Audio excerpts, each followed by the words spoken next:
Hi friends, मेरा नाम रवि है और आप देख रहे हैं ब्रेनोमीटर बाय रवि जी। से दोस्तों, आज मैं आप लोगों से बात करने वाला हूँ स्मार्टफोन की रैम और रोम के बारे में। एक्चुअली होता क्या है, जब हम नया स्मार्टफोन परचेज़ करते हैं तो वैसे में हमारे दिमाग में सिर्फ दो ही बातें आती हैं कि उस फ़ोन की इंटरनल मेमोरी कितनी होगी और उस फ़ोन में कितनी GB रैम है। तो अक्सर माइंड में ये दो बातें ज़रूर आती हैं जब हम कोई नया फ़ोन परचेज़ करने जाते हैं। तो दोस्तों, आज मैं इसी पे फुल डिटेल में बात करने वाला हूं, तो चलिए शुरू करते हैं।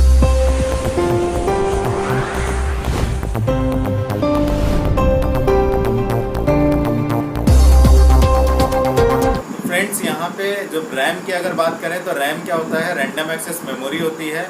और इसमें होता क्या है, एक्चुअली जब रैम जितनी ज़्यादा होगी उतना ही अच्छा आपका फ़ोन होगा, मतलब उसकी प्रोसेसिंग अच्छी होगी। तो बेसिकली यहाँ पे होता क्या है, रैम जो होती है वो आपके सॉफ्टवेयर्स को रन कराती है और बाकी आपका जो एप्लीकेशंस हैं, जैसे व्हाट्सएप है, फेसबुक है, या आप भीम ऐप ले लो या कोई भी एप्लीकेशन है, अगर आप एप्लीकेशन ओपन करते हो तो वो रन होता है रैम में जाके। क्योंकि रैम एक ऐसा प्लेस है जहाँ पे जाके वो मेमोरी, मतलब ऐसी मेमोरी है जिसमें आपका सॉफ्टवेयर या आपका जो एप्लीकेशन है वो रन करता है उस जगह पे। तो रोम क्या है, एक इंटरनल मेमोरी है, एक इंटरनल स्टोरेज है, या एक तरह से समझ लीजिए कि एक स्पेस है जहाँ पे हमें सारे डॉक्यूमेंट्स या सारी फाइल्स को सेव करनी होती हैं। और सारी फाइल स्टोर किस में करते हैं, उसी रोम में करते हैं। और रोम का जो फुल फॉर्म होता है वो रीड ओनली मेमोरी होता है। तो इसे हम बढ़ा भी सकते हैं एक्सटर्नल ड्राइव लगा के।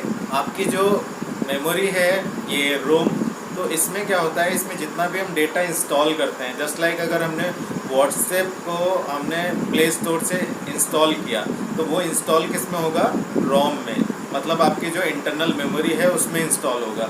और अगर हम रन करते हैं, मतलब जब हम ओपन करते हैं व्हाट्सएप को, तो वो रन किस में होता है, रैम में, रैंडम एक्सेस मेमोरी जो होती है उसमें रन करता है।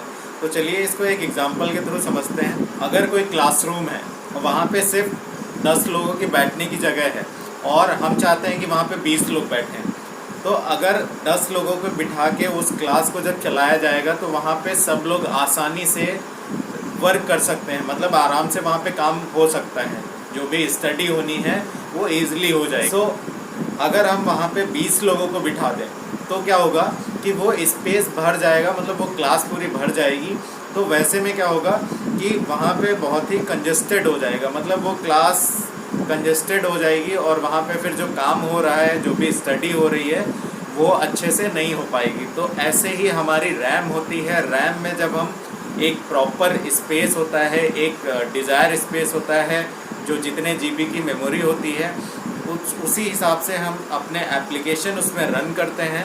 और एप्लीकेशन हम एक लिमिट तक रन कर सकते हैं। अगर हम उस लिमिट से बाहर, मतलब हमने व्हाट्सएप भी ओपन कर लिया, फेसबुक भी ओपन कर लिया, हमने इंस्टाग्राम भी चला लिया, हमने यूट्यूब भी ओपन कर लिया, तो ऐसे में क्या है, जब कई सारे एप्लीकेशन रैम में लगातार चलाने लगेंगे तो ऐसे में हमारा फ़ोन हैंग होना शुरू होता है, क्योंकि उसकी जो प्रोसेसिंग स्पीड है वो स्लो हो जाएगी। तो ऐसे में आपकी रैम कम पड़ जाती है, स्पेस कम पड़ जाता है, इसलिए आपका फ़ोन हैंग होना शुरू हो जाता है। तो फ्रेंड्स, यहाँ पे ये एक रैम का एग्जांपल था। अगर आपको समझ आया तो इस वीडियो को लाइक ज़रूर कर देना। एक्चुअली रैम में आपका जैसे क्लास में, वहाँ पे जब तक आप रहे तब तक वो क्लास चली, उसके बाद जब आप वहाँ से क्लास से मूव आउट हो गए तो वो स्पेस फ्री हो गया। जस्ट लाइक रैम में अगर बात करें तो रैम में क्या होता है कि आपका जो स्पेस है वो तभी तक फिल रहता है जब तक आपका फ़ोन ऑफ नहीं होता है या फिर आप पावर ऑफ नहीं करते हैं। मतलब रैम क्या है, एक टेम्परेरी मेमोरी है जिसमें डेटा परमानेंटली सेव नहीं होता है। मतलब वहाँ पे आपका जो डेटा होगा वो आपका डेटा, अगर आप स्मार्टफोन को स्विच ऑफ करते हो तो वो डेटा इरेज हो जाएगा। अब बात करते हैं रोम की। रोम क्या है, आपकी एक इंटरनल मेमोरी है और ये एक परमानेंट मेमोरी है। मतलब इसमें आप जब डॉक्यूमेंट या डेटा आप सेव करते हैं तो वो परमानेंटली सेव होता है, मतलब उसमें आप डेटा तब तक इरेज नहीं कर सकते जब तक आप डेटा डिलीट नहीं करेंगे। तो फ्रेंड्स, ये जो आपकी रोम है या जो इंटरनल मेमोरी है वो परमानेंट मेमोरी है, उसमें डेटा कभी इरेज नहीं किया जा सकता है। उसमें जब आपको इरेज करना है तो पूरी मेमोरी या तो फॉर्मेट मारिए या फिर आप उसमें जो डेटा है वो डिलीट मारिए।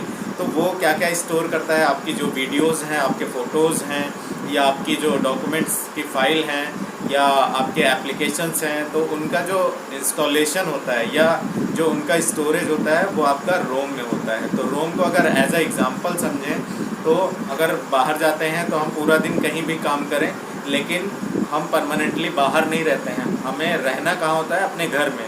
तो हम शाम को वापस घर में ही आ जाते हैं, तो हम घर में रहते हैं, मतलब मैं एक एप्लीकेशन हूँ। तो ऐसे में मैं क्या करूँगा कि जब मुझे रन होना होगा तो मैं बाहर जाऊँगा, और जब मुझे रन नहीं होना होगा मतलब मैं अपने परमानेंट स्टोरेज में आ जाऊँगा, मतलब अपने घर में आ जाऊँगा। तो ये क्या है, परमानेंट स्टोरेज है। मेरा घर एक परमानेंट स्टोरेज हो गया, मैं एक एप्लीकेशन हो गया। मुझे जब काम करना होगा तो मैं बाहर जाऊँगा, और मुझे बाहर जब जा रहा हूँ तो दैट मीन्स कि वो रैम में जा रहा हूँ, रैम में मैं रन कर रहा हूँ। तो ऐसे ही स्मार्टफोन में होता है कि जो आपके एप्लीकेशंस होते हैं उनको जब रन होना होता है तो वो रैम में रन होते हैं, और जब स्टोर होना होता है तो वो स्टोर हमेशा ऑलवेज़ इंटरनल मेमोरी में होते हैं। सो फ्रेंड्स, अगर आपको ये वीडियो पसंद आई है तो इसे लाइक ज़रूर कर दें, और अगर आप हमारे चैनल पे नए हैं तो चैनल को सब्सक्राइब कर लें ताकि आपको लेटेस्ट वीडियो मिलती रहे। सो थैंक यू, आज के लिए इतना ही। Like and subscribe my YouTube channel for latest technical videos.